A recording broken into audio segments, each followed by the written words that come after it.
Hi, good morning, good afternoon, good evening, and good night. Whatever time it is in your geographical location, you're welcome to the Sure Word for today's blog post audio narration. The Sure Word for today's blog post is published on the Sure Word for today's website at www.theshoreword.org.uk. Today's topic for the Sure Word for today's blog post is Sarah by Jefferson Otunbara Imbi. Please follow the link below if you prefer to read the Sure Word for today's blog post.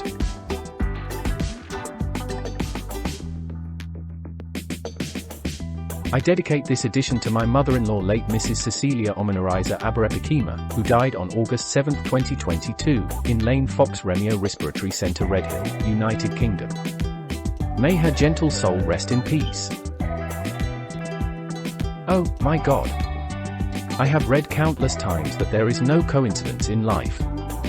Only the illusion of coincidence. I regularly plan and lay out the topics of the Sure Word blog post at the end of each year for the preceding year. I am flexible and can upgrade, downgrade, make changes, improve, delete completely, or replace these topics and subjects. August, September, and October were incredibly challenging months. It was when my family experienced a considerable loss in our life. We shared the loss of a loved one. I remembered my pain when I passed the news to my children and how they cried and wept. I felt their misery. We were preparing to drive from London to Redhill, where my mother-in-law was recovering after heart surgery. The centre called to inform us that my mother-in-law had gone to meet with the Lord. She was dear to us. So, you can imagine how her death affected us. My wife just lost her mum. My children just lost their grandma. I lost my mother-in-law. I received a call 3 days later from one of my wife's friends, who had called my wife earlier and was not satisfied with the mood of my wife. She felt my wife was not grieving and wanted to know if everything was all right. My optimistic response made her worried. She asked if we were both all right. I told her that we were. She exclaimed, "Why will you be all right? You just lost someone dear and precious." I explained to her that we had gone through our grieving already. How can this be, seeing it is not even up to 4 days since we experienced the loss? Learning more about the grieving process can help you understand what you are going through.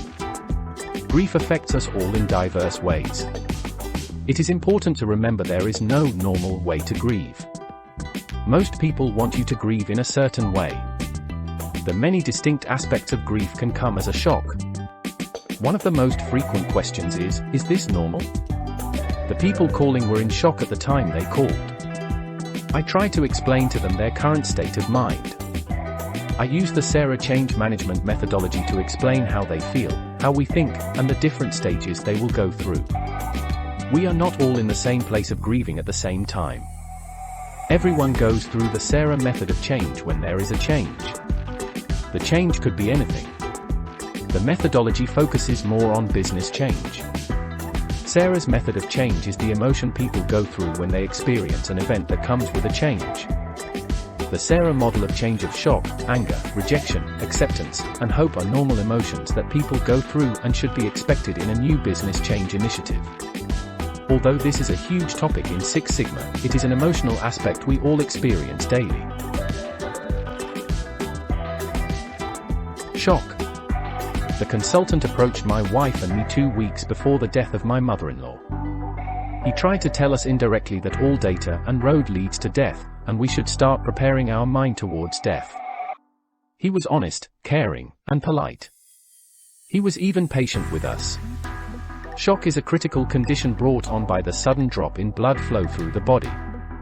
Shock may result from trauma, heat stroke, blood loss, an allergic reaction, severe infection, poisoning, severe burns, or other causes.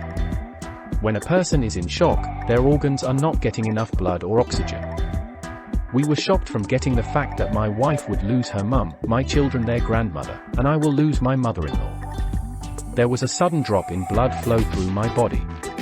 I was sweating on my palms. I put on faith and believed that God would turn this around. I went to her bedside and began to pray for her. Anger. Once the shock subsided, I became angry. Shock can lead to anger as people begin to understand what the business change may mean to them. Here, I began to understand how her death would affect the family. Anger can be a good thing. It can give you a way to express negative feelings or motivate you to find solutions to problems. I started thinking about how to mitigate issues arising from her death. Rejection. The next stage is rejection. People may reject the idea of the new business change initiative and wish to be left alone and continue with their existing ways of working. Deep inside, people at this stage may also appreciate that the business change initiative is happening and stopping the initiative is not a plausible option. This stage is also the cycle's lowest point. The only way from here is up. I struggled, but I needed to be strong for my family. My children are not aware of what is coming. They always visit the hospital with my wife and me, and I know when the time comes, they will understand. We will be there to support them as they go through their Sarah emotion. Acceptance. At this stage, people come to terms with the business change initiative and are ready to accept it. My wife visited the respiratory center on Wednesday and returned around 1:30 a.m. the next day. We were unable to talk. On Thursday, around 2200 hours, she told me her mother's health had declined, and it looked like this was it. I could not sleep.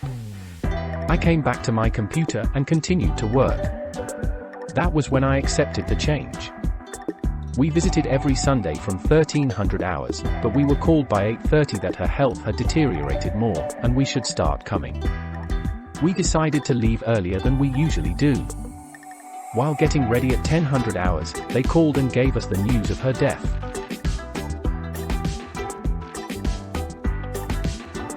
Hope. The final stage is hope.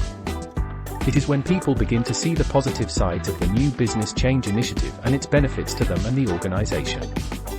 In this case, we begin to see the positive side of the death of our mother, grandmother, and mother-in-law. Hope is an optimistic state of mind based on an expectation of positive outcomes concerning events and circumstances in one's life or the world. Hope is forward-looking faith. Despite our loss and the shock, anger, rejection, and acceptance of the event, we have hope and look forward to the things we hoped her death would bring as a positive to our lives. Here is a quote by Elizabeth Kubler-Ross and David Kessler. Quote, "The reality is that you will grieve forever. You will not get over the loss of a loved one, you will learn to live with it. You will heal and you will rebuild yourself around the loss you have suffered. You will be whole again, but you will never be the same. Nor should you be the same, nor would you want to." Unquote. If you want to support our work, the best way is to subscribe to this channel. Please subscribe if you have not done so and click the bell icon to receive instant notification anytime we publish a new video. Don't forget to share the sure word for today's audio blog post. Thank you. Have a gorgeous day. God bless you.